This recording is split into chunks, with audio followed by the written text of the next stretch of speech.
The dust had not yet settled on his boots when Joel Sutton looked up and saw the woman standing in the middle of the Caldwell, Kansas Main Street with nothing but a carpetbag, a straight spine, and the kind of expression that suggested she had already decided the world owed her very little, and she was fine with that arrangement. It was the summer of 1884, and Caldwell sat on the southern edge of Kansas like a man leaning against a fence post, half in one world and half in another. The cattle drives were thinning out now that the railroads had pushed their iron fingers deeper into the territory, but the town still breathed with the particular energy of a place that had not quite decided what it wanted to become. There were respectable establishments on one end of the street and considerably less respectable ones on the other, and the people who lived there had learned to navigate between the two with a pragmatism that passed for civilization. Joel Sutton had lived on the edge of Caldwell for 17 years, which meant he had arrived as a man of 28 with 2 horses, $140, and a determination so dense it was almost a physical thing you could knock your knuckles against. He had built his ranch on the southern plain with those hands and that money and that stubbornness, and he had done it entirely alone. Not alone in the sense that he had no hired men, because by 1884 he had 4 of them, good men who knew cattle and horses and when to keep their mouths shut. Alone in the sense that every single decision, from what season to move the herd to which fence line to run to whether to plant the back 40 in winter rye, had come from exactly one mind, his own. He had stopped consulting people 17 years ago for reasons that felt as old and settled as the stone foundations of his ranch house. He did not dwell on those reasons often. He did not, in fact, dwell on much of anything that was not directly related to the operation of the Sutton Ranch, the acquisition of good stock, and the maintenance of the kind of solitary existence that asked nothing from anyone and offered very little in return except clean dealings and fair prices. He was 45 years old, and he had not once, in all those 17 years, regretted the arrangement. He looked at the woman in the street. She was perhaps 30, perhaps a few years either side. Dark hair tucked under a traveling hat that had seen better days, a brown dress that was practical rather than fashionable. She was looking at a piece of paper in her hand, and then looking up at the buildings around her with the expression of a person whose map and reality are in disagreement. Joel tied his horse to the post outside the general store and went inside to collect his supplies. He was not the kind of man who inserted himself into other people's problems. He came back out 10 minutes later with a sack of flour, 2 tins of coffee, and a coil of wire, and the woman was still standing in the same spot, though she had turned to face a different direction, which suggested she had been looking for something specific and had not found it. He loaded his supplies into his wagon. He untied his horse. He was about to climb up onto the seat when the woman said, in a voice that carried the particular clarity of someone accustomed to being misheard, "Excuse me. I am looking for the office of a Mr. Harlan Price. He is apparently an attorney. I was told he maintains an office on this street." Joel did not look at her for a moment. He was aware of his own reluctance in the way a man is aware of a stone in his boot. Then he looked at her. Up close, she was older than 30. He revised his estimate, 32, 33. Her eyes were gray, and they held a steadiness that was not the steadiness of a woman who had not been tested. It was the steadiness of a woman who had been tested repeatedly and had developed a particular relationship with the testing. "Price is 2 doors down from the barber," he said. "Sign's faded, but it's there." "Thank you," she said. She did not look grateful in an excessive way. She looked at him the way a person looks at useful information, directly and with appropriate acknowledgement. Then she picked up her carpetbag and walked in the direction he had indicated. Joel Sutton drove home and did not think about her. This was not entirely true, but it was what he told himself, and in the 17 years since he had made himself entirely the master of his own decisions, he had gotten very good at telling himself things that simplified his interior life. Lenora Underwood had come to Caldwell, Kansas from St.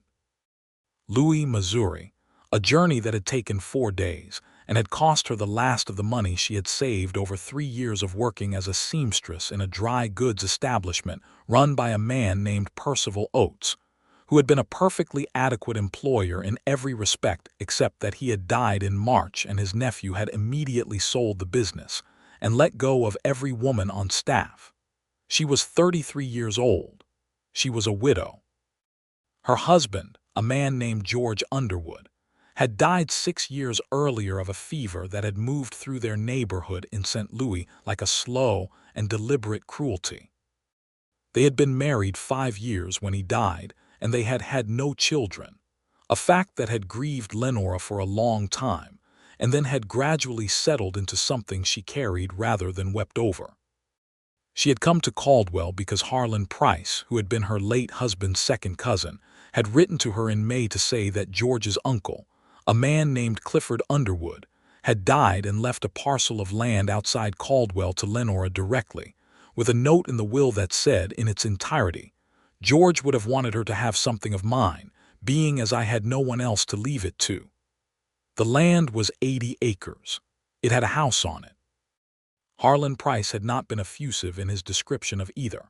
Harlan Price's office was exactly where the tall man with the wagon had said it was. The sign was indeed faded. The attorney himself was a small man with a careful manner, who had clearly been waiting for her arrival with the anxiety of a person who has unpleasant news to deliver and has been unable to fully anticipate how the recipient will receive it. The house, he explained, had not been lived in for 2 years. The roof had a situation. The well had a different situation. The fencing was in a condition he described as dispersed, which Lenora took to mean it was largely not there. But the land itself, she said. The land itself is good land, Price said, with the relief of a man who has found the silver lining. The soil is sound. There is a creek that runs reliably in most seasons. The eastern portion, if you were of a mind to run stock, would support. I am not of a mind to run stock, Lenora said. I am of a mind to understand exactly what I have inherited and what it will require to make it livable. Price told her. It was more than she had expected and exactly as much as she had feared. She thanked him, took the deed and the key to the house, arranged to have her bag held at the hotel where she had already determined she could not afford more than 2 nights, and walked back out into the Caldwell afternoon. She stood on the boardwalk and looked at the street and calculated. She had $11. The roof situation and the well situation and the fence situation were going to require more than $11. But the land was hers, which meant she had something real in the world, and Lenora Underwood had learned a long time ago that something real was the beginning of everything. She found work the next morning at the hotel itself, helping in the kitchen and with the laundry, a position that paid little but included meals and a small room above the kitchen, which solved the immediate problem of the 2-night limit. The woman who ran the hotel was named Mrs. Clara Haverford, a widow herself, broad-shouldered and direct, who assessed Lenora in about 45 seconds and decided she was acceptable. "You're not soft," Mrs. Haverford said, which was as close to a compliment as Lenora would learn she ever offered. "No," Lenora agreed. She worked hard and she saved and she asked around about the property, which people in Caldwell knew as the old Underwood place, with the particular familiarity of neighbors discussing a long empty house. Most of what they told her was discouraging. One person, a woman named Agnes Birch who kept the millinery, told her that the property bordered the Sutton ranch to the east. Joel Sutton. Lenora said, recognizing the name because Harlan Price had mentioned it in passing, something about adjacent property lines. "The same," Agnes said. "He's a fair man, keeps to himself something fierce but fair." Lenora filed this information away. She had a general policy of filing information away rather than acting on it immediately, because she had found over her 33 years that information was most useful when you had given it time to settle. It took her 3 weeks to save enough to rent a wagon and drive out to the property herself. She drove out on a Sunday morning in late July when the heat was already building from the south, and the grass on the plain was the color of old honey. The house was worse than Price had implied, which was impressive given how carefully he had lowered her expectations. The roof did not merely have a situation, it had a crisis. Two sections had partially collapsed inward on the west side, and the interior smelled of years of rain and animals and abandonment. The well had gone dry, which she discovered by dropping a stone into it and waiting much longer than she expected for the sound of impact. The fencing was, as promised, dispersed, but Price had been right about the land. She walked the 80 acres in the July heat, and she felt it through the thin soles of her shoes, that particular quality of soil that is not sand and not clay but something with genuine intention. The creek ran along the northern border, clear and consistent. The grass, even in the July heat, had the deep root color of ground that knows how to hold moisture. There were cottonwood trees along the creek bed, old ones, with the particular dignity of trees that have been standing in one place for decades and have formed opinions about it. She stood at the eastern border of the property, which was marked by a fence line that was in considerably better condition than anything on her own land, and looked across at the beginning of the Sutton Ranch. The Sutton Ranch was a thing of evident competence. The fences ran straight and true. The grass on the other side of the line was well managed in the way that suggested a person who understood land not as something to be used, but as something to be worked with. In the distance, she could see a stand of cattle, and further, the roofline of what was clearly a substantial ranch house. She did not linger there. She had what she needed. She drove back to Caldwell and began making plans with the $11 she still had and the $43 she had saved in 3 weeks of hotel work. 2 days later, Joel Sutton came into the hotel for the weekly delivery of eggs from the ranch, which his man Ike handled, and found himself in the kitchen doorway facing Lenora Underwood, who was standing at a worktable kneading bread with the kind of focused efficiency that suggested her mind was elsewhere. She looked up. She recognized him from the street. "You told me where the attorney was," she said. "I did," he said. There was a pause. Ike was making some complicated transaction with Mrs. Haverford in the other room.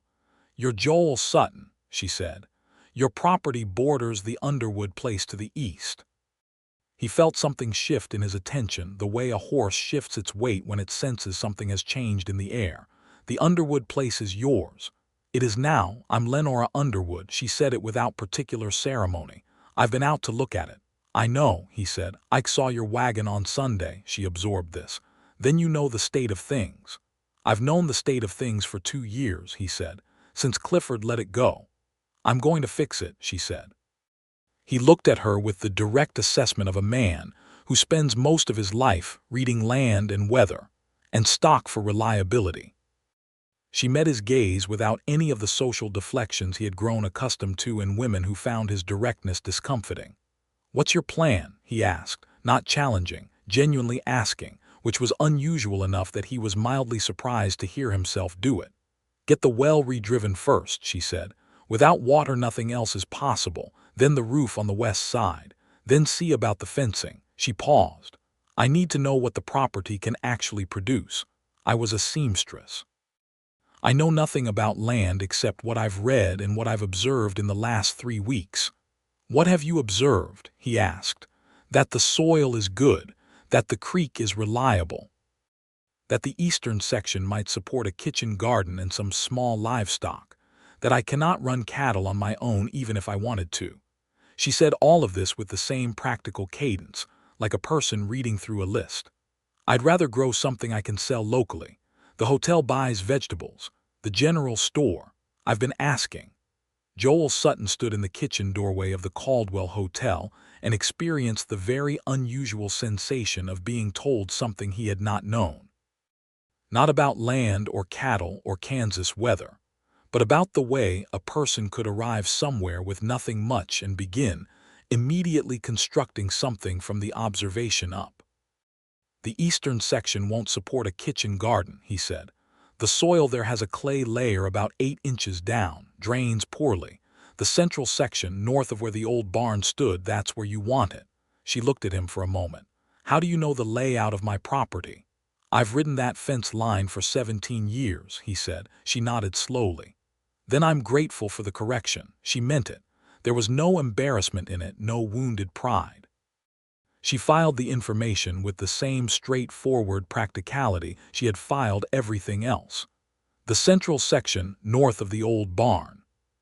He left when Ike was done with the eggs, and he drove back to the ranch, and he thought about Lenora Underwood with the particular quality of thought a man gives something that has lodged under his skin unexpectedly.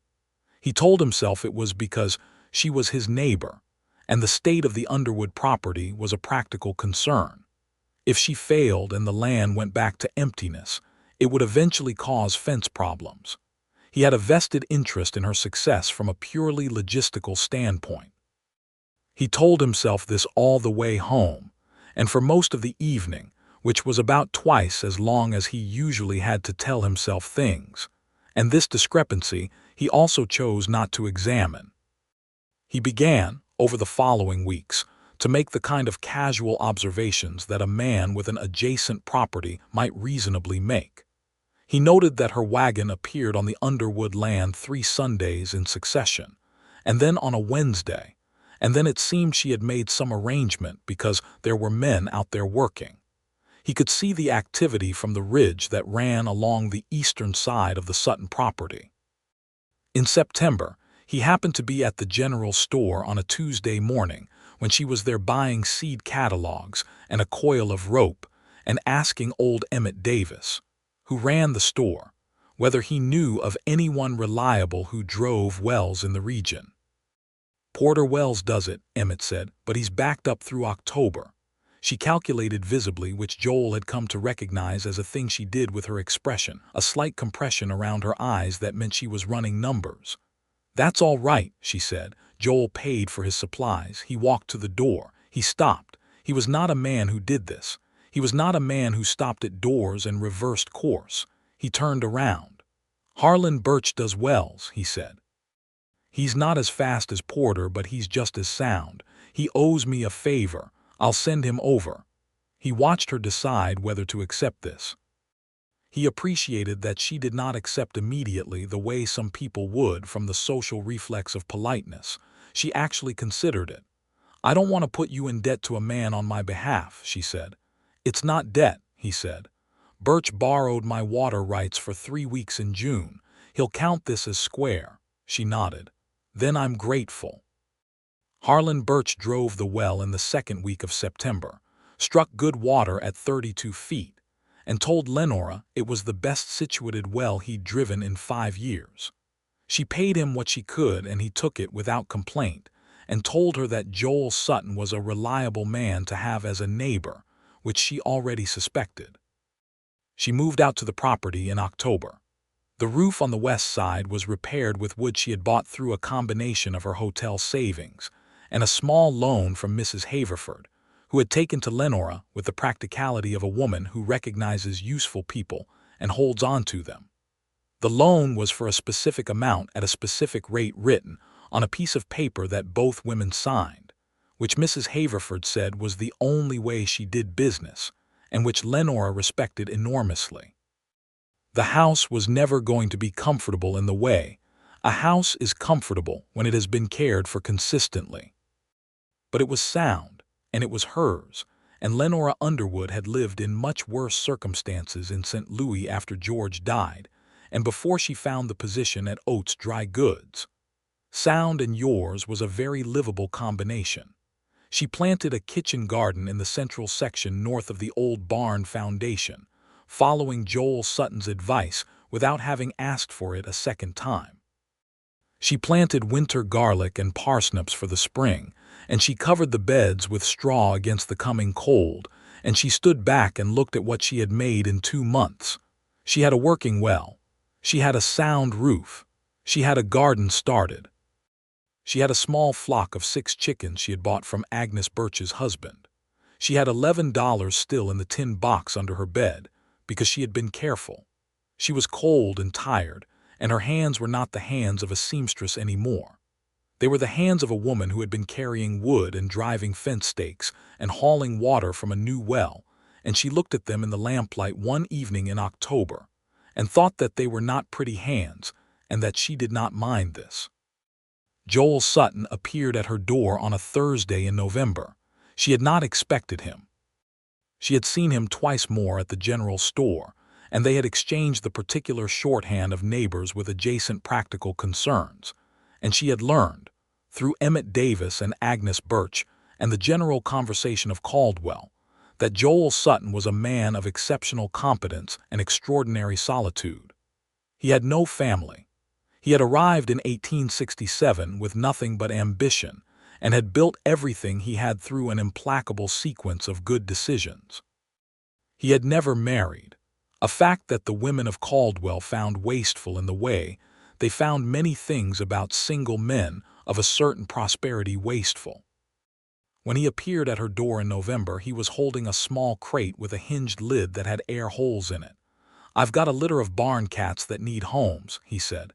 "You've got grain stores and you've got chickens. You need a mouser." She looked at the crate. She looked at him. "You rode over to bring me a barn cat," she said. "Two," he said. "They do better in pairs." She took the crate. She could hear movement inside it. When she opened the lid, two young cats, one orange and one gray, regarded her with the magnificent indifference of animals who are aware they are being offered something but are not prepared to admit it yet. "Thank you," she said. She looked up at him. He was standing on her porch in the November cold with his hat pushed back slightly on his head in the way he had when he had said something he was uncertain of, which she had observed twice before. "Would you like coffee?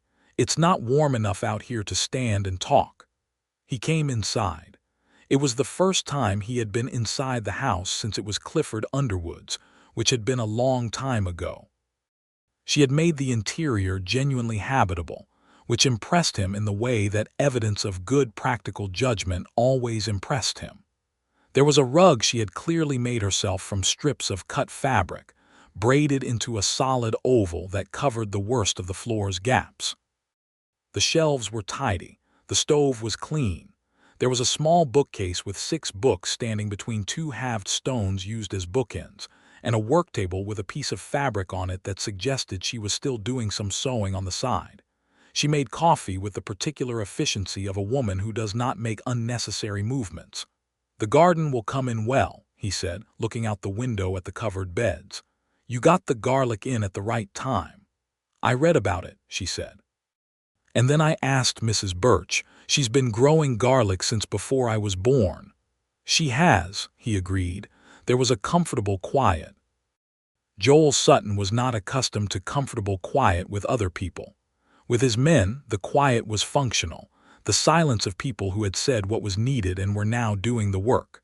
With the people in Caldwell, the quiet was always slightly charged, because he was a prosperous single man, and that created a specific kind of social electricity he found exhausting. This was neither of those. This was the quiet of two people who were both comfortable in silence and had found themselves temporarily in the same room with it. "You're thinking about fencing the northern 40, he said. She looked at him. "How do you know that?" "Because that's what I'd do next if I were you. The garden is in, the house is solid, your chickens need a proper run, and the northern 40, if you're going to do anything with the creek access, needs to be defined." She set her coffee cup down. She looked at him with a directness that he had by now come to expect from her and to find distinctly clarifying. "Do you always think through other people's problems like that?" He considered this honestly. "I think through land problems. They happen to be yours at the moment." "And you're not going to say this to be presumptuous or to take over," she said. It was not quite a question. "No," he said. "You're going to run your property exactly the way you want. I'm just telling you what I see." She was quiet for a moment. Then she said, "Tell me what you see." He told her. He told her about the creek access and the late spring flooding pattern, and where the northern 40's elevation gave it a natural advantage for small livestock. He told her about the clay soil on the eastern section, and what could and could not be grown on it, and that there were certain root vegetables that actually did well in clay if you amended it with the right compost mix. He told her about the ridge line to the west, and how in winter it created a windbreak that made the central section warmer than it looked. She listened with the complete attention of a person who is not merely being polite but actually receiving information. She asked questions that were specific and relevant and occasionally surprised him with their precision. "You've been paying attention to this land for 17 years, she said, when he had been talking for perhaps half an hour. "It borders mine," he said. "Still, most people in your position would look at my property and see a problem. Too long empty. Going to be someone else's trouble now. Most people in my position don't pay much attention to most things," he said. Which was more honest than he had intended to be, and he was aware of this, but the honesty had come out before the usual filter had caught it. She smiled at him. It was not a performance. It was the specific, unguarded smile of someone who has been given something real. "Thank you for the cats," she said, "and for the information. I'll think carefully about the fencing." He rode home in the November evening with the particular feeling of a man who has spent time somewhere unexpectedly pleasant, and is processing the fact that he would like to do it again.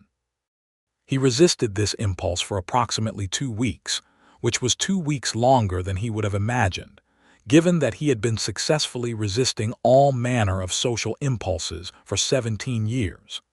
In December, a cold front came down from the north, with the kind of serious intent that Kansas winters reserve for people who have not yet fully learned to take them personally. Lenora's water pipes, such as they were, froze in the first week of December, a problem she had partially prepared for but not entirely, because the cold came earlier and harder than the local pattern suggested it should. Joel Sutton knew this because Ike's brother lived on the Caldwell side of the property, and Ike mentioned it with the particular careful neutrality of a man who is reporting information to an employer he suspects wants it, but who will not ask for it. Joel went over. He brought insulating material for the pipes. He brought an extra cord of wood, because the supply she had stacked against the house was going to run short by February, even if the winter moderated. He brought these things in the wagon without announcing himself and found her already at the pump with her hands wrapped in rags trying to coax water out of the handle.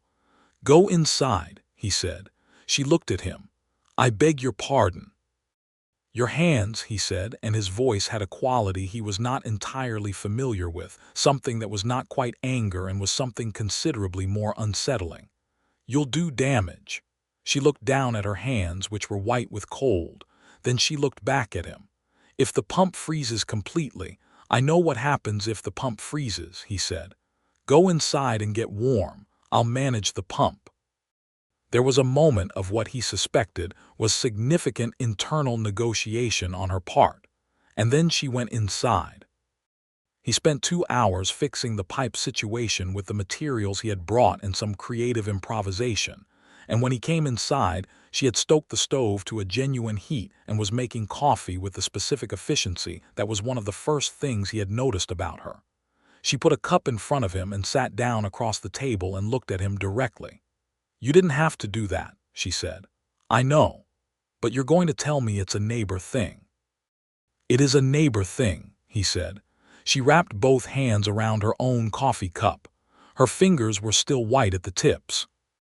He watched her deliberately not look at her hands because she did not want him to see that they were still hurting, and he felt something in his chest that had no comfortable name. "Joel," she said.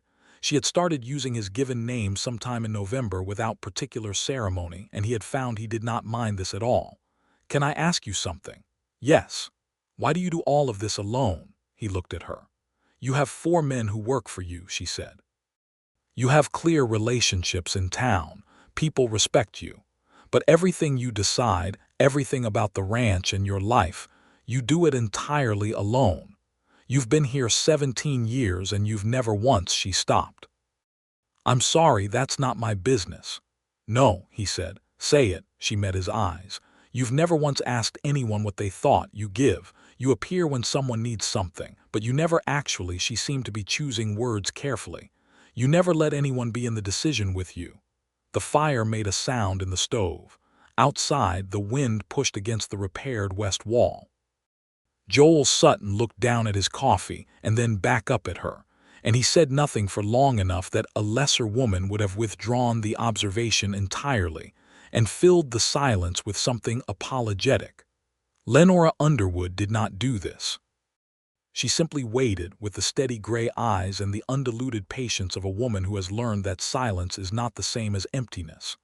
"I had a partner once," he said. "She did not say anything.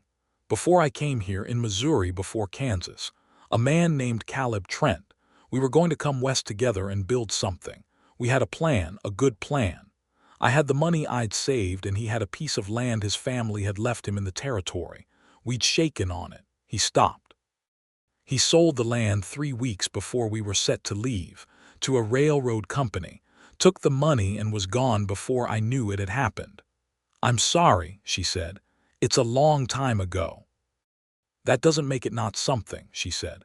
He looked at her, and there it was again, that specific feeling that was not quite pain and was not quite warmth but contained something of both. The feeling of being seen exactly, not idealized, not reduced, but seen. "I decided I wouldn't put my plans in another person's hands again," he said. "It seemed like a simple way to avoid a specific kind of damage." She nodded slowly. "And has it worked?" He considered this honestly, which was the only way he knew how to consider things. "It's worked for 17 years, he said. "That's not quite an answer," she said. "No," he said, "it isn't." He drove home in the December dark and sat by his own fire in his own considerable house and thought about Lenora Underwood asking him why he did things alone. He could not remember the last time anyone had asked him a question that went somewhere real. He could not remember the last time he had answered one. He returned in January with the pretext of checking the repaired pipes, which was a legitimate pretext because January was cold in Kansas, but which he knew was not the actual reason. She was at her worktable doing alterations for Mrs. Haverford and a few other women in Caldwell, her original trade supplementing the land's slower return, and she let him in with the complete naturalness of a person welcoming a regular visitor. They had coffee. He repaired a loose board on the porch that had nothing to do with the pipes. She told him about the seed catalog she had been studying, the varieties she was considering for spring, the question of whether sunflowers were a practical crop or a sentimental one. "Both," he said. "There's a good market for sunflower seed oil out here, and they're beautiful in August."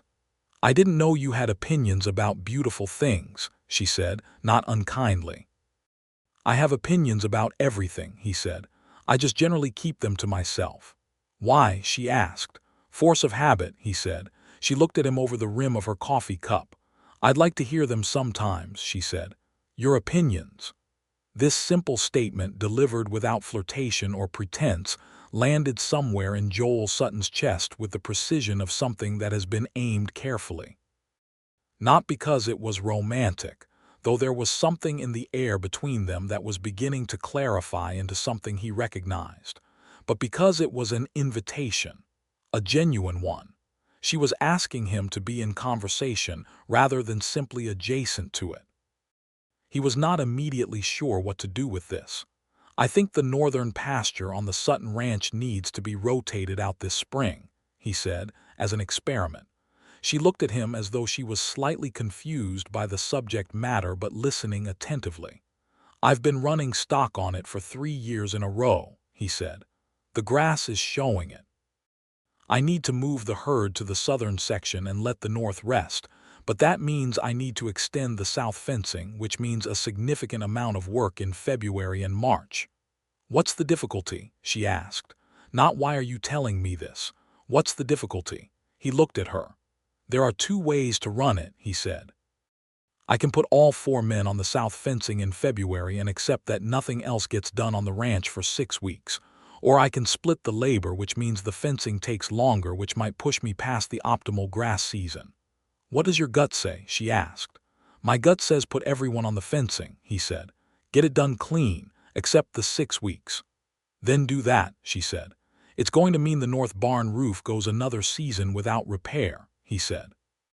"Does the roof need repair now, or does it need repair before it becomes a crisis?" "Before it becomes a crisis," he said. "Then it can wait," she said. Finish the fencing. There's no point in a spring pasture if the herd can't be run on it. She paused. Is that how you were thinking about it? He was quiet for a moment. Yes, he said. Then why are you undecided? I'm not now, he said. She absorbed this, and he watched the small change in her expression, the barely perceptible softening around the eyes. Joel, she said, you already knew what you wanted to do. You were just saying it out loud. I don't generally say things out loud, he said. I know, she said. But it helps, doesn't it? Sometimes. He sat with this in the way he sat with things that were true and that he had not permitted himself to know. Yes, he said, it does. He put all 4 men on the south fencing in February. It went exactly as his gut had predicted, clean and completed in 5.5 weeks. He thought about her question, what does your gut say? While he worked beside his men in the February cold, and he thought about it in the evenings by his fire, and he began to notice that thinking about Lenora Underwood had stopped being a thing he was resisting, and had become a thing he simply did, with the naturalness of breathing. He went to her property 12 times between January and April, by his count, though he stopped counting after a while because the counting was becoming a way of arguing with himself, and he was tired of arguing. She came to the Sutton ranch twice, both times on practical pretexts. The first was in February when she came to return a fence tool he had left at her place. The second was in March when she came to ask about the compost system she had seen in his kitchen garden, because she had noticed through the fence line that whatever he was doing to his soil was working, and she wanted to know how. He showed her. He spent 3 hours walking her through the compost process and the soil amendment system he had developed over 17 years of working the same ground. She asked intelligent questions. She took notes on a small piece of paper she kept in her apron pocket. She observed his kitchen garden with the same focused attention she brought to everything, and she said at the end of 3 hours, "You have built something genuinely fine here. Not the ranch house, which was large and well-made and obviously prosperous. Not the cattle operation, which was the thing people usually commented on. The kitchen garden, the soil, the long, patient work of building land into something alive." He looked at the garden as if seeing it through her eyes, and he felt an odd and very specific pride, the kind that is different from satisfaction because it involves someone else's recognition. "Thank you," he said. She looked at him. Spring had come to Kansas with the particular urgency of a season that knows it has limited time before summer takes over, and the light was clear and direct, and very kind to her gray eyes. He had been noticing things about her in the way that men notice things when they are no longer trying not to. The gray eyes. The particular way she tilted her head when she was working through a problem. The sound of her voice when she was genuinely amused, which was lower than her regular voice and considerably warmer. The fact that she treated everyone she encountered with the same directness she brought to him, her neighbor, which meant that the directness was not something she had developed specifically for him, but was simply what she was, and this was one of the most attractive things he had ever encountered. He was 45 years old. He had not thought of himself as a man capable of being attracted to someone in the way that young men are attracted to things, with the whole self rather than just the part that evaluates available options. He was discovering this was wrong. He went home from the March visit to his kitchen garden and sat by the fire and had the longest conversation with himself he had conducted in 17 years. He told himself all the reasons this was not sensible. He was a man of 45 with a deeply established way of living. She was a woman of 33 who had built her independence through a specific kind of determination, and who had made it exceptionally clear, in the way that things are made clear without being stated, that she did not want or need anyone's management. He told himself all of this, and then he sat with the memory of her saying, "Your opinions. I'd like to hear them sometimes," and he decided that the conversation with himself was the most tiresome he had ever conducted. He had supper with her for the first time in April. It was not a formally arranged event. He came over on a Tuesday evening to return a book he had borrowed, one of her six, a novel by a man named Dickens that she had lent him in February with the particular casualness that made it impossible to decline. And she was in the middle of making supper and she said, without particular drama, "You can stay if you want. There's enough." He stayed.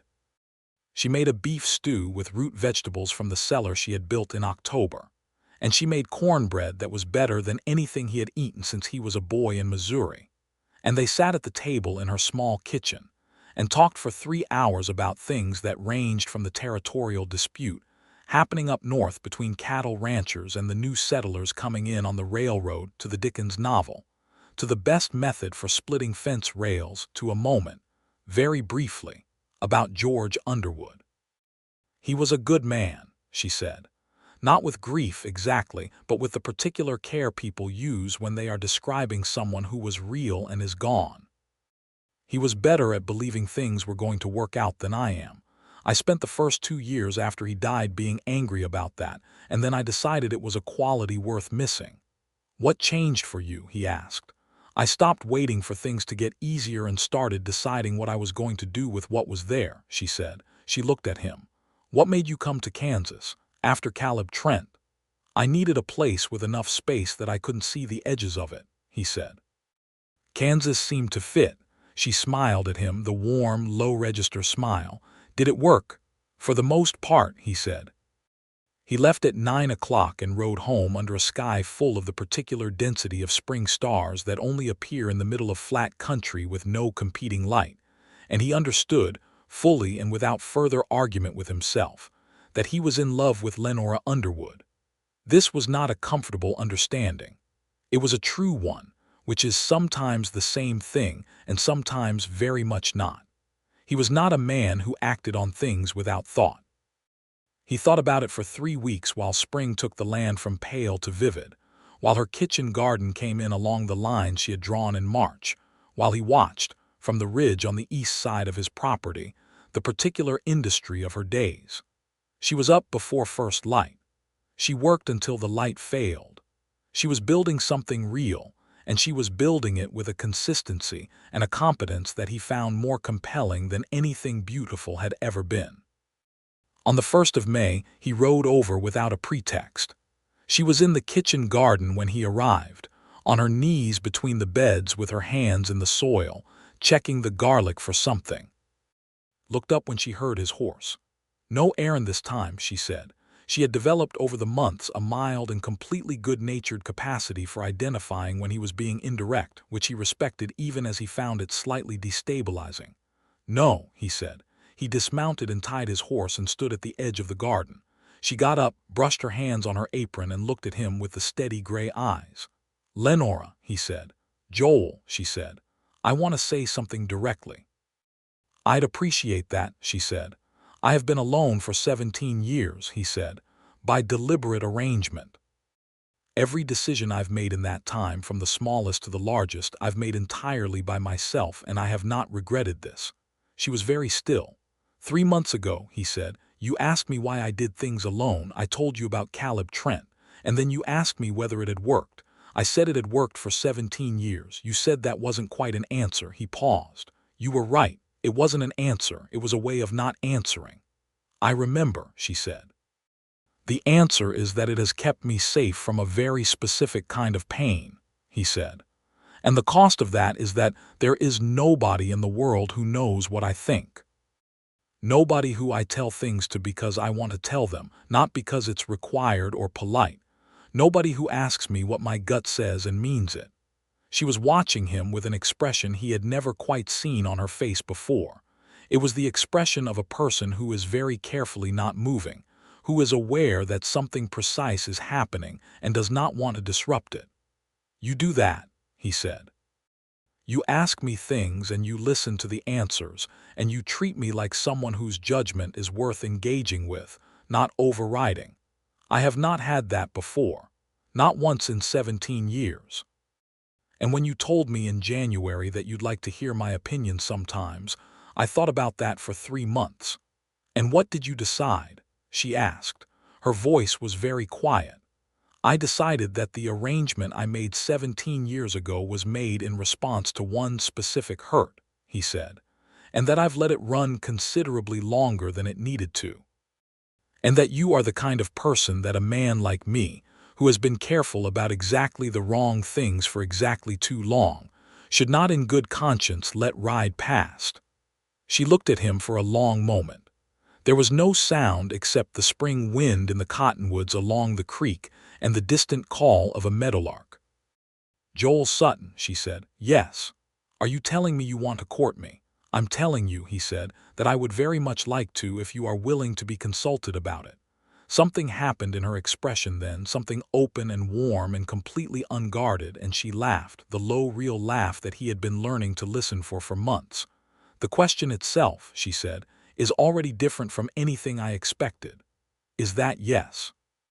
He asked, and there was something in his voice that was not quite certain, the particular uncertainty of a man who has been very sure of himself for a very long time, and is therefore somewhat unequipped for moments of genuine risk.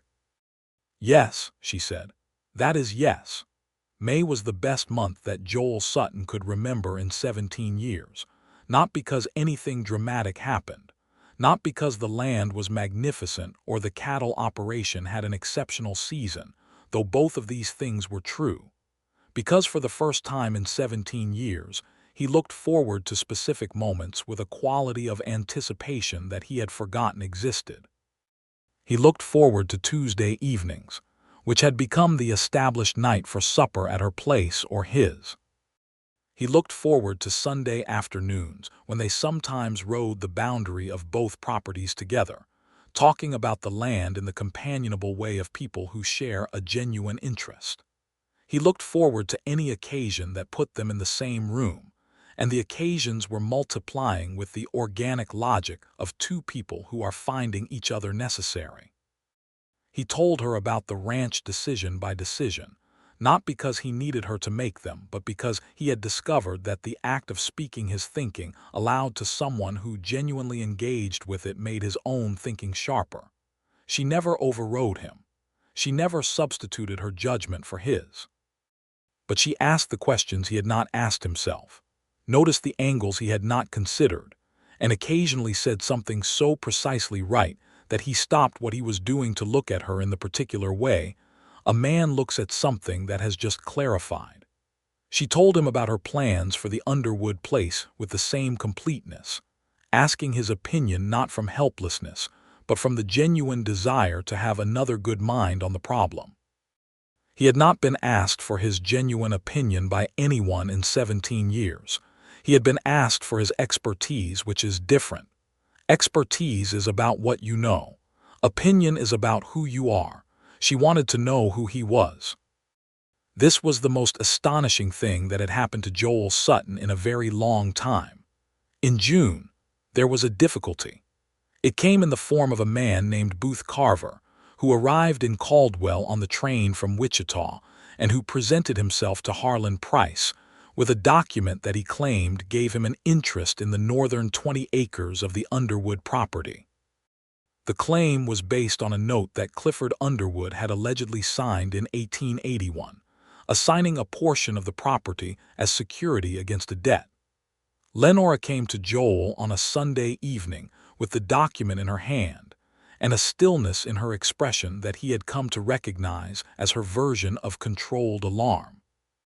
She sat at his kitchen table and laid the document in front of him. "Price says he cannot rule out its validity," she said.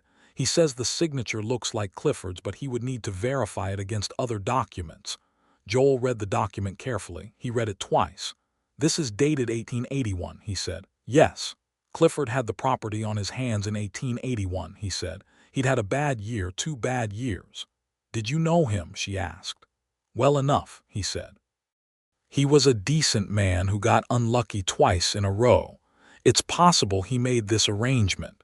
He looked at the document again. "It's also possible Booth Carver is presenting a document that was constructed to look like an 1881 signature." "How do I find out which?" she asked. "Price needs to do his job," Joel said, "and we need to find any other document from around 1881 with Clifford's signature on it." He said we without noticing he had said it. She noticed, and something in her expression changed, briefly and quietly, before returning to its working composure. "I'll go through everything Price gave me," she said. "There might be something." "I have letters from Clifford," Joel said, "2 or 3 from around that period, about the property line. I'll find them." They found 3 letters, written in 1881 and 1882, from Clifford Underwood to Joel about a disputed fence stake. The handwriting and signature in those letters did not match the signature on Booth Carver's document in a way that Harlan Price, once he looked carefully, found significant. "The document is fraudulent," Price said, with the careful precision of a man who knows legal language. "I cannot prove it in the time available to contest it through the courts, but I can show sufficient doubt that if Mr. Carver attempts to press this claim, he will face considerable scrutiny." Booth Carver left Caldwell on the Thursday train after a conversation with Joel Sutton that Joel did not describe in detail to Lenora, except to say that Carver had determined the claim was not worth pursuing. She looked at him when he told her this. "What exactly did you say to him?" "I said that Price had identified significant irregularities in the document," Joel said, "and that the county sheriff had been made aware of the matter, and that the town had a long memory for men who tried to take land from widows on fraudulent claims. And he left. He left." She was quiet for a moment, then she said, "I could have had that conversation myself, you know." "I know," he said. "But you asked me what I thought, and I thought it was better if I had it." He looked at her. "If that was wrong, tell me." She thought about it honestly, the way she thought about things. "It wasn't wrong," she said. "The outcome was right, and you didn't go around me. You told me every step of what you were doing." "I always will," he said. It was not a small statement. It was perhaps the largest statement Joel Sutton had made to another person in 17 years, and they both understood this. She reached across the table and put her hand over his. She had never done this before. He looked down at her hand, which was the roughened hand of a woman who had been working land for 8 months, and which was, he thought, the most honest hand he had ever seen. He turned his hand over and held hers. In July, the sunflowers came in. She had planted them along the north fence line in April, and by July they were head high and turning their faces to the south with the particular single-mindedness of sunflowers, which have no philosophical complications about what they want. The garden was producing genuinely well, and she had established a selling arrangement with Emmett Davis at the general store and with Mrs. Haverford at the hotel, and the small income from the alterations was reliable enough that she had paid back the loan from Mrs. Haverford in full in June.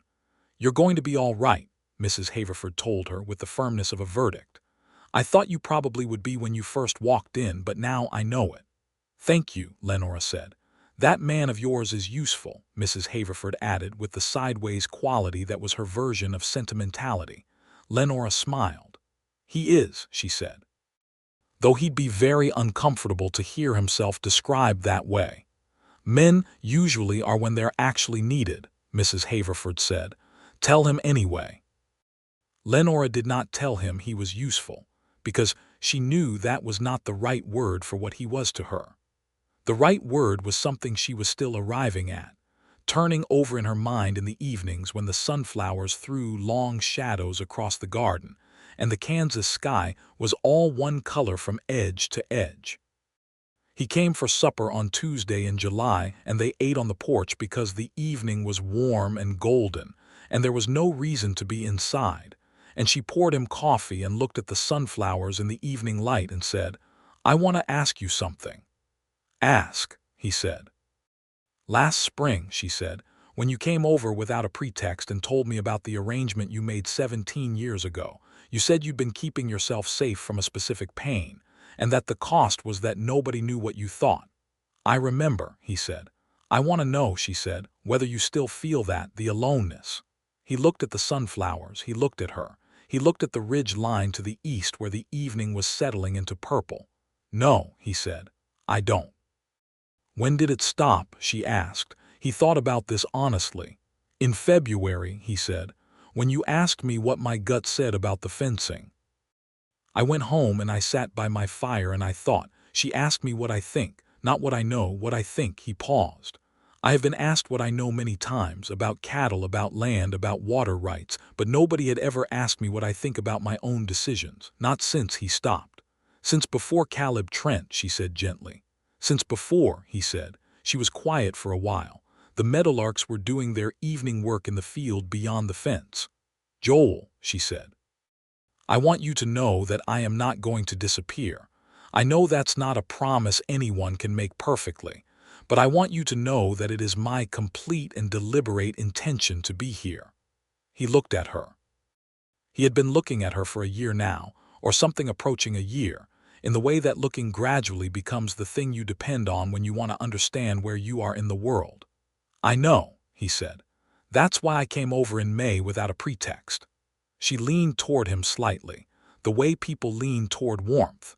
He reached over and put his arm around her shoulders, careful and unhurried, and she rested against him with the ease of someone who has found the right place. They sat on the porch while the Kansas evening went fully dark around them, and the stars came out with their particular rural abundance, and neither of them felt the need to say anything more for a long time. He asked her to marry him in August, under the sunflowers.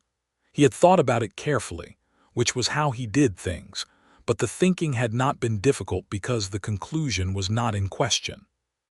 The only question was the form, which he considered and reconsidered until he recognized that he was overthinking the form, and that with Lenora, the honest and direct thing was always the right thing. He came over on a Saturday afternoon, no pretext, and found her harvesting the first of the sunflower heads for seed, her hair coming loose from its knot in the August heat, her face brown from the summer sun, her apron pockets full of seed heads. She was singing something very quietly, a song he did not recognize, in the absent way people sing when they do not know anyone is listening. He stopped at the edge of the sunflower row and waited until she turned. She looked at him. She must have seen something in his face, because the quiet singing stopped, and she stood up fully and looked at him with the attentiveness of a person who knows something important is coming. "Lenora," he said. "Oh," she said. "I have been making every decision alone for 17 years, he said. By design, by deliberate, careful, stubborn design." He looked at her across the sunflower row.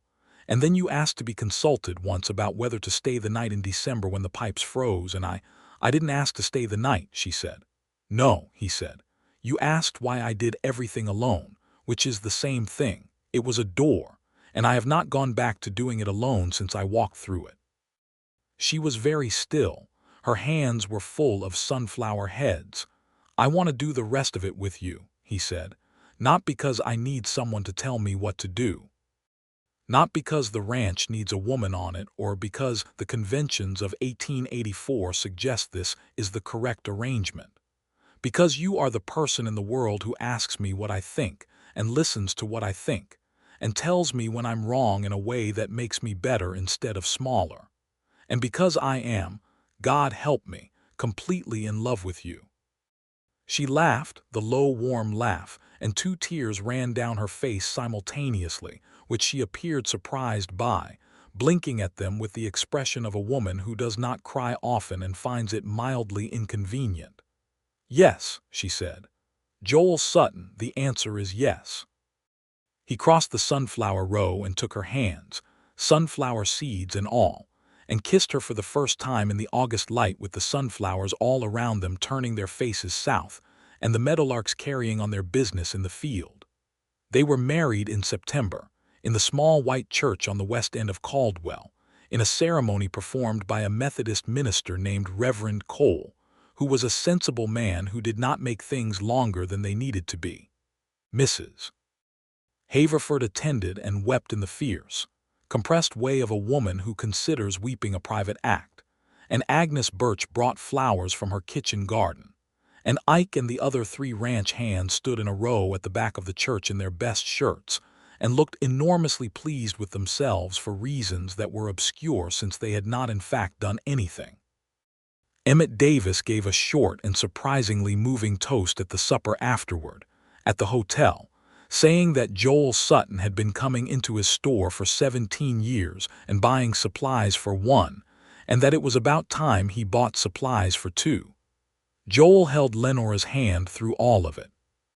He had not held anyone's hand in 17 years, and he had forgotten the particular geography of another person's hand in yours, the way the warmth distributes, the specific weight of it.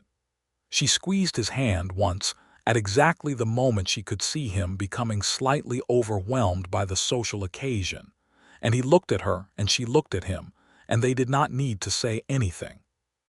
After the supper, after the guests, after the considerable end-of-evening conversations with Mrs. Haverford and Agnes Birch and Emmett Davis and Ike, they drove home together to the Sutton Ranch. Not back to her place, not immediately, though they had decided together that the two properties would run separately as operations, both because it was practically sensible, and because Lenora intended to continue building the Underwood place into something real. The ranch house at night, with a lamp in the window, looked to Joel the way things look when you have been away from them and return to find they have been made more themselves by your absence. He had not been away. But she was with him, and this was somehow sufficient to make everything new. They sat by the fire together in the big comfortable chairs that flanked the fireplace, and she leaned her head back and looked at the ceiling of the ranch house with the particular expression of a woman who is taking stock of her location in the world and finding it good.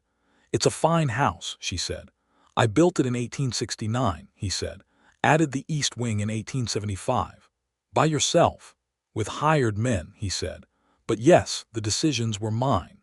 She turned her head and smiled at him. "And now what? Now I get a voice in the east wing."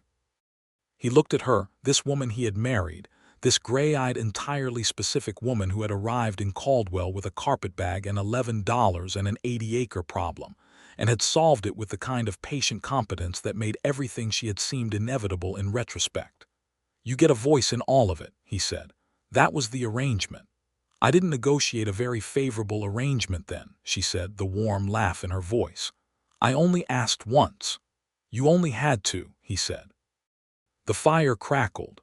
Outside, Kansas was doing its October thing with the stars and the wind and the wide flat mystery of a plain at night. Inside, Joel Sutton was not alone, and the remarkable thing about this, the thing that would continue to be remarkable to him for years, was that it did not feel like a subtraction. It felt like something he had not known was missing had been returned to him without his having had to properly ask for it. The first year of their marriage settled into itself with a naturalness that neither of them could have entirely predicted, which was perhaps the best sign that it was real. They were not two people performing a marriage. They were two people running two properties and a shared life with the combined intelligence and directness that each of them had brought to their individual existences. The Underwood place, which had begun to be called the Underwood Sutton place by some people in Caldwell before Lenora corrected them firmly, continued to develop. In the spring of 1885, she expanded the kitchen garden to the full central section and planted an orchard of 8 trees, 2 apple and 2 pear and 4 plum, which would not produce for several years, but which were planted with the characteristic Lenora Underwood temporality, the understanding that good things take time and you plant them in advance of needing them. She hired a young woman from town, a girl named Dottie Marsh, to help 2 days a week with the garden and the chickens, because the operation had grown to the point where it genuinely required more than one pair of hands. Dottie was 17 and had the energetic competence of a young person who has not yet been worn down by the world, and she and Lenora developed a warm, practical working relationship in which Lenora taught, and Dottie learned with genuine enthusiasm. Lenora continued to do alterations 3 evenings a week, because the income was reliable and she was good at it, and she had decided long ago that the things she was good at deserved to continue regardless of what her circumstances happened to be. She read every catalog and agricultural pamphlet she could find, and she argued with Joel, productively and regularly, about the best uses of both properties. The arguments were not arguments in the combative sense. They were what arguments are when two people are both intelligent and both honest and both genuinely interested in being right rather than in winning. They raised their voices occasionally. They went to bed more than once having not resolved the question and continued it at breakfast. And the resolution, when it came, was always better than either of them had arrived at alone. This was the thing Joel could not get over, the specific quality of thinking with someone rather than at things. He had been so good, for so long, at thinking at things.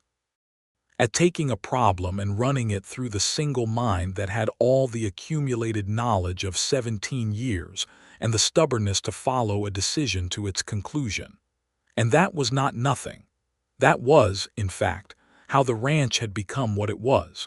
But thinking with Lenora was something else. It was the difference between a single instrument playing a complex piece and two instruments playing together, each line distinct and neither one subsumed by the other, the music made precisely from their difference.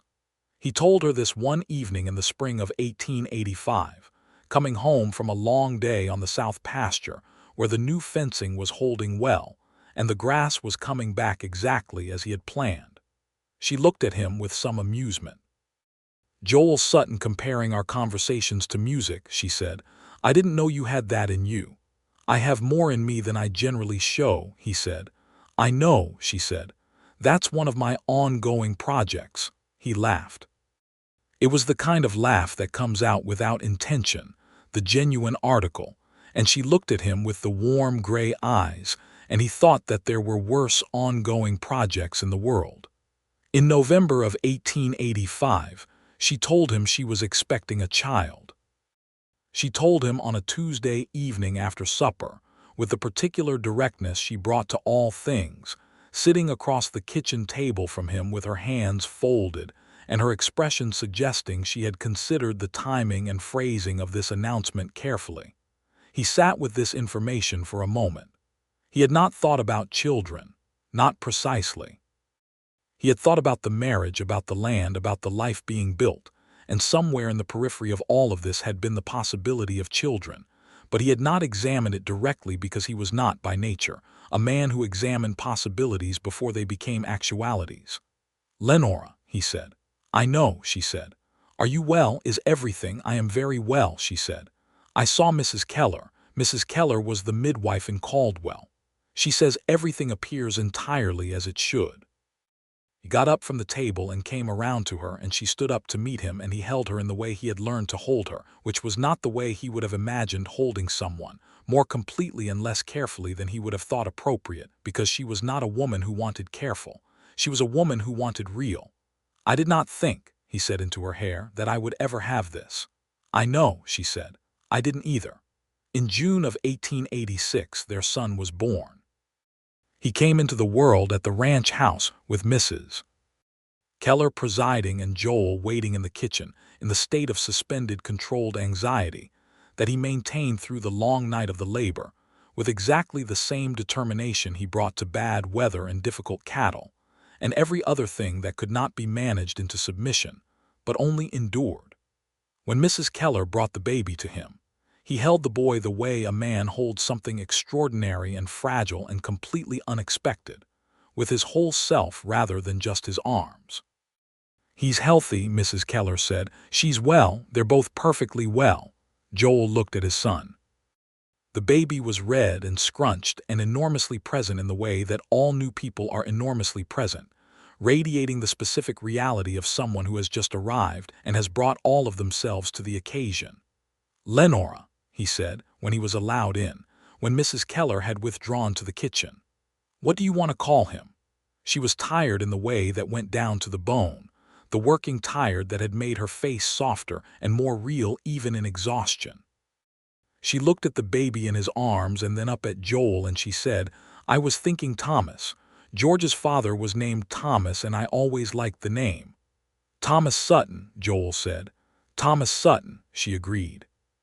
He sat beside her on the bed and held his son, and his wife was close beside him, and the Kansas summer morning was coming through the window, and he thought, I made every decision alone for 17 years, and I was wrong about all of it, and I only had to hear one question to know it. Thomas Sutton grew with the particular speed of first children, the speed that is always slightly unbelievable to the people watching it. He was a sturdy boy with his mother's gray eyes and his father's stubbornness, a combination that produced a child who was simultaneously open and determined, who asked questions about everything and waited patiently for answers, which Joel recognized with amusement as entirely his mother's influence. Dottie Marsh, who was now 19 and had become indispensable to the Underwood operations, adored Thomas with the uncomplicated enthusiasm of a young woman who finds babies fascinating rather than alarming.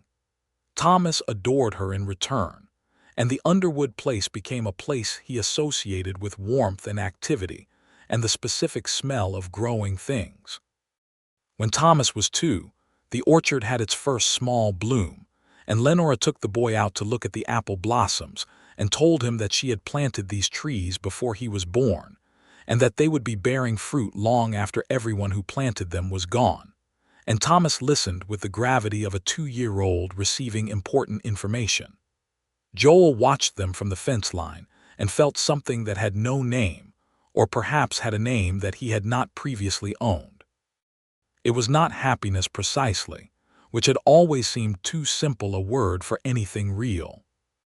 It was something more like completion, the feeling of a structure that has been built sound and plumb, and is now bearing the weight of actual life without any complaint.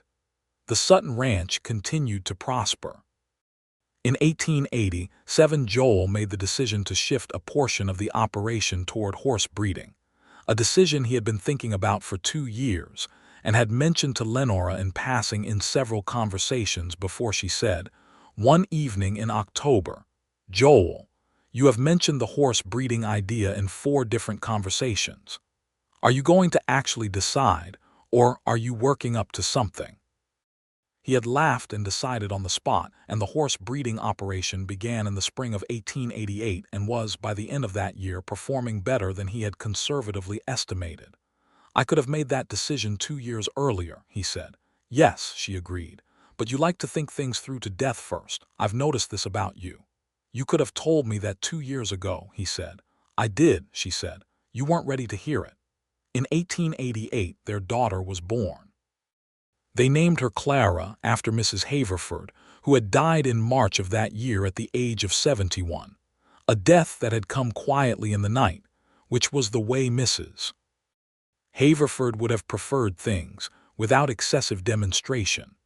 Lenora had sat with her at the end, and when she told Joel that Mrs. Haverford was gone, he held her for a long time without saying anything because he understood that this was the right response, and also because there was genuinely nothing to say about the loss of a person who had been exactly what they were, unclouded by sentiment or pretension. Clara Sutton arrived in October, which was the best month in Kansas, and she had her father's dark eyes and her mother's expression of complete, unfoolable intelligence, which Joel recognized at approximately 3 days old and found both wonderful and slightly daunting. Thomas, who was 2, inspected his sister with scientific interest and then went back to his other activities, which was the appropriate response and which Lenora said was evidence of excellent priorities. The years move the way years do when you are genuinely living them rather than enduring them, with a richness of detail that only becomes visible in retrospect. There were bad seasons and good ones. A dry summer in 1890 that tested the ranch and the garden both. A late frost in 1891 that took the apple blossoms and gave them no fruit that year. A prairie fire in 1892 that burned the far south pasture of the Sutton Ranch and required 3 weeks of rebuilding, and a great deal of the combined resourcefulness that Joel and Lenora had developed over 8 years of working alongside each other. Through all of it, they talked. About the decisions, big and small. About the land and the children and the practical machinery of 2 operations running side by side. About the things that were hard and the things that were easy, and the things that were somewhere in the middle. About the books she read and the things he observed, and the way the country was changing around them as the 1880s became the 1890s, the railroad pushing further into the territory, the open range giving way to fenced land, the particular wildness of the frontier becoming something quieter and more ordered. Joel had opinions about all of this, and he expressed them, and this was still, a decade into their marriage, something he found remarkable, that he had opinions and expressed them, that he had someone who wanted to hear them. In 1893, Joel found Ike one afternoon near the North Barn, sitting on a fence post with a look on his face that Joel recognized as a man in the middle of a decision. "Ike," he said. "Mr. Sutton," Ike said. He had never called Joel anything else, though they had been working together since 1874. "I'm thinking of leaving." "Where are you going?" Joel asked. Not why. He knew better than to ask why when a man had already made the thinking face. "Got a brother in New Mexico territory," Ike said. "He's got a small operation down there. Asked me to come in with him." He looked at Joel with the directness of a man who respects another enough to be honest. "I've been here near 20 years. I don't mean any disrespect by leaving."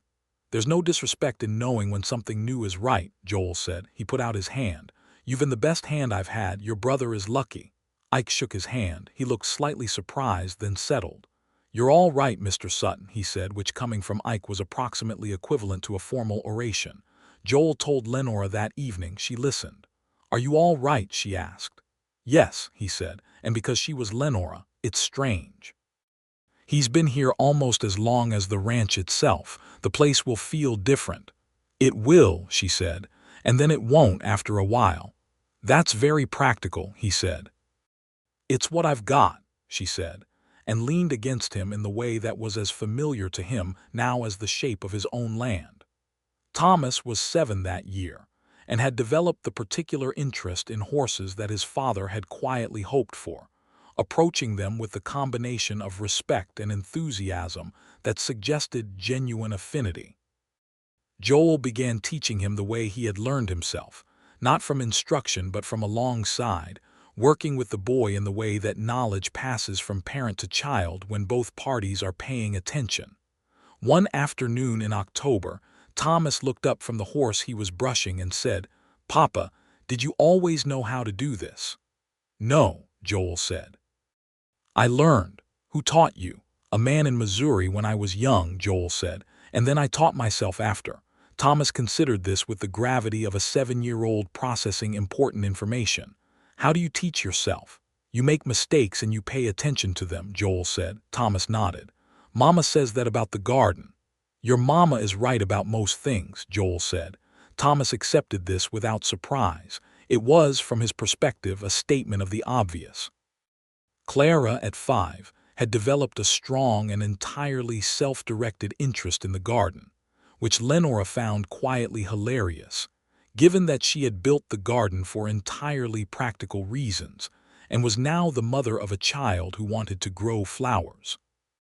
The plum trees were bearing by this year, and Clara had decided they were hers personally, and visited them daily to monitor their progress. A ownership claim that Joel said was absolutely legitimate, and that Lenora said she would begin charging rental fees on by the time Clara was 12. The children grew in the shadow of two people who had found each other late and built something real from the finding, and what they absorbed, in the way children absorb the permanent things without knowing they are absorbing them, was not only the practical knowledge of land and animals and the physical work of a frontier life. They absorbed the way their parents talked to each other, the directness and the respect and the habit of being consulted. They absorbed the understanding that decisions made together were not weaker than decisions made alone, but were, when the people involved were honest with each other, considerably stronger. In 1895, they had their third child, a boy they named James. He came in February during a cold snap that would have alarmed a woman less acquainted with Kansas winters, but Lenora had been a Kansas woman for 11 years by this point, and she simply sent Joel to fetch Mrs. Keller, who had taken over from the original Mrs. Keller when the elder woman retired, and delivered James with the businesslike efficiency that characterized Lenora in all things. James was a placid baby who became a curious toddler, finding enormous interest in everything his older siblings were doing, following Thomas to the horses and Clara to the garden, with the serene confidence of a child who has been born into enough warmth that he expects to be welcomed. Joel was 56 years old when James was born, and he stood in the lamplight of the bedroom holding his third child and thought about the man he had been at 38, 40, 45. The man who had the ranch and the competence and the 17-year arrangement with solitude. That man had been efficient. He had been reliable. He had been, in the way that people who have armored themselves against specific pains are always good at being functional, entirely functional. But this man, this Joel Sutton with the baby in his arms and the woman in the bed who was looking at him with the warm, tired, specific gray eyes, this man was alive in a different way entirely. James, Lenora said, testing the name. James, he said. James Thomas would be too much, she said. James William, he said. William had been his father's name, a name he had not spoken in many years, a man who had been quietly decent in a way that Joel had come to appreciate more as the years went on. James William Sutton, she said. She smiled at him. Good. In 1897, the orchard produced its finest year, the apple trees coming in with the abundance of mature trees that have found their ground, and Lenora and Dottie Marsh, who was now 30 years old and had never quite left the Underwood operations, spent 2 weeks in October pressing cider and putting up preserves and filling the cold cellar with enough stores to last the winter with considerable margin. Joel helped on the weekends, doing the heavy lifting and the press work, and Thomas, at 11, worked alongside with the earnestness of a boy who is not yet sure whether he is a child or a man, but is determined to be useful in the meantime. The Underwood place was, by 1897, a genuinely productive small farm. The garden was substantial. The orchard was established. There were 12 chickens and a small kitchen garden that produced vegetables for sale to the hotel and the general store throughout the growing season. The seamstress work had slowed as Lenora's land income improved, though she still took pieces she particularly wanted, which were usually for women she cared about in a community she had been part of for 13 years. The Sutton Ranch was in its best condition in its 30-year history. The horse breeding operation had grown to become as significant as the cattle operation. Joel had a crew of 3 good men now, having never quite replaced Ike's particular combination of skills, but having assembled a team that worked well together, and he managed them with the same fair and largely undemonstrative respect that had been the quality of the ranch since its founding. He and Lenora walked the fence line between the 2 properties one September evening in 1897, the long amber evening of a Kansas fall that seems to last forever and is always over too soon. They walked it as they had walked it hundreds of times since she had arrived and looked across it at his ranch, and he had looked across it at the new light in her house. I was thinking, she said, about that first winter, the pipes. When I showed up without being asked, he said. You showed up with insulation and a cord of wood, she said. It was practical, he said. It was kind, she said. You were being kind and you called it practical because you didn't have a better word for it yet. He considered this. That might be true, he said. It is true, she said, not unkindly. You're better at the word now. He was. 13 years of being known by someone who asked him what he thought had done something to his interior vocabulary. He had words now for things he had only had silences for in 1884. He was not and would never be a demonstrative man by the standards of other people, but with her he was exact. He told her what things were, and she told him, and the exchange, run over years and seasons and arguments and good meals and bad winters and beautiful fall evenings like this one, had made both of them more themselves. Lenora, he said, stopping at the corner stake where the 2 properties met the creek. Yes, she said. I want you to know something, he said. She turned to face him. The creek was running behind her, consistent and clear, the same creek she had evaluated 13 years ago when she had walked the 80 acres for the first time with the deed in her pocket and no idea what she was doing.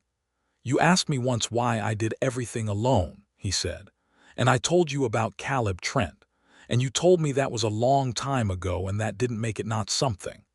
"I remember," she said. "What I didn't say," he said, "what I couldn't say then because I didn't have the right framework for it yet was that what you did was not ask me to need you. You asked me to consult you. Those are different things." He looked at the creek. "I had been confusing needing with consulting for 17 years. I thought if I didn't need anyone, I was free. But what I was actually doing was refusing to share anything, which is not freedom. It's just a different kind of cage." She was watching him with the expression she had when he was saying something real and she was receiving it completely. "You asked to be consulted," he said, "and that was the door, and I have not been in the cage since." She reached up and put her hand against his face, the way she did sometimes, the specific gesture that was not comfort and was not passion but was something more fundamental, the recognition of another person. "I know," she said. "I knew it the first spring, when you told me about the fencing decision and you said that saying it out loud had helped." "You remembered that," he said. "I remember everything about this," she said. "All of it, the cats in the crate, you coming over in December with the insulation, the sunflowers." She smiled. "The sunflowers are the beginning of everything for me." "For me it was the street," he said. "I saw you standing in the street with your carpetbag and your piece of paper and your complete absence of self-pity. I didn't think about you. I told myself I didn't think about you for 6 months." "I know," she said, the warm laugh. "I could tell. Was it obvious?" "Only to me," she said, "but I was paying attention." He kissed her there at the corner stake where the two properties met the creek, the way a man kisses a woman he has been kissing for years and still means, completely, every time. The Kansas evening went gold and then pink above the plains. They walked back to the ranch house together in the failing light, the same direction they had been walking at the end of evenings for 13 years. And the house had the lamp in the window that meant Thomas was reading in the parlor. And somewhere Clara had left her shoes on the porch steps again. And James would need to be collected from wherever he had last directed his considerable curiosity. It was a life that was fully inhabited, fully present, fully theirs, built from 80 acres of difficult land and 30 years of difficult ground, and one question asked in December, and the particular courage of a man who heard a door and walked through it. Joel Sutton had made every decision alone for 17 years.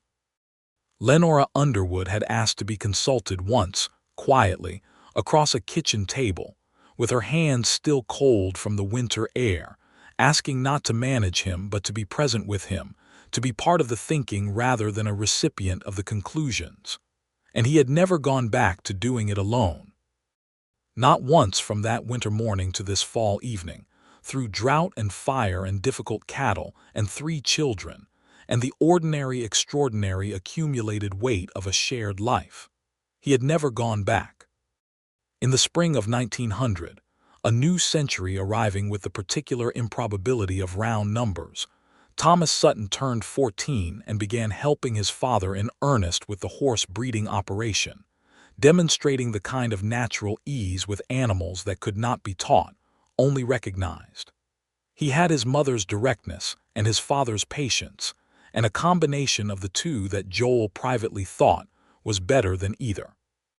Clara, at 12, had declared to both parents with the characteristic Sutton Underwood combination of research and certainty that she intended to have the finest kitchen garden in Caldwell when she was grown, a statement that Lenora received with complete seriousness and immediately began teaching toward. James, at 5, was interested in everything and afraid of nothing, which was both his most endearing quality and, periodically, his most alarming one.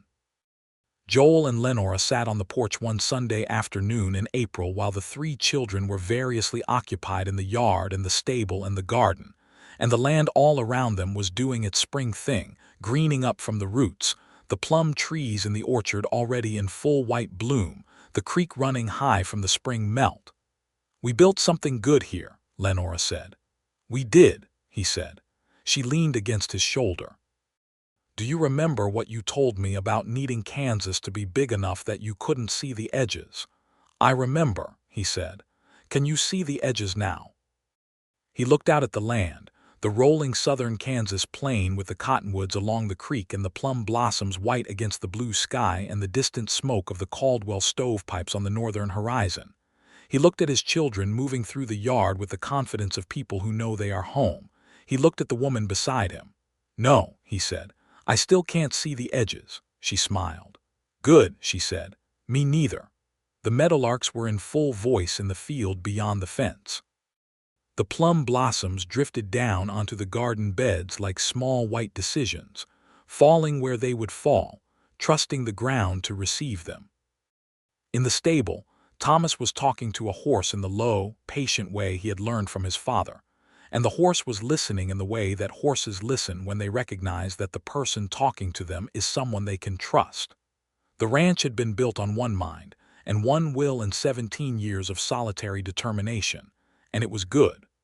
The life had been built on 2 minds and 2 wills, and the specific knowledge that being consulted is not the same as being needed, and it was better.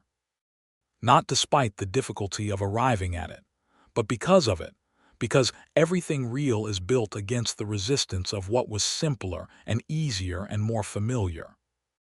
Joel Sutton put his arm around his wife in the April afternoon and held her close, and the land went on in every direction as far as either of them could see, which was very far, and neither of them could see an edge, and neither of them wanted to. That was how it was. That was how it remained. The sun moved across the Kansas sky as it had always moved, indifferent to the particular lives lived beneath it, and the land held everything that had been put into it, the work and the seed and the patience and the love, holding it the way good land holds rain, not clutching but keeping, letting it soak down to the roots where it would do the most good, where it would feed everything that was planted. Years came and went. Thomas became a man who knew horses the way his father knew land. Clara grew her kitchen garden into the finest in Caldwell, and then, because she was her mother's daughter, decided that was not ambitious enough and expanded it. James grew into a boy who asked more questions than anyone could answer, and then grew into a young man who went to find the answers himself, which was both expected and exactly right. And through all of it, through the seasons and the changing country and the slow march of time through a life that had been genuinely lived, Joel Sutton came home every evening to the woman who had arrived in his town with a carpetbag and a piece of paper and the particular courage to ask a man who had walled himself off why he was still standing alone.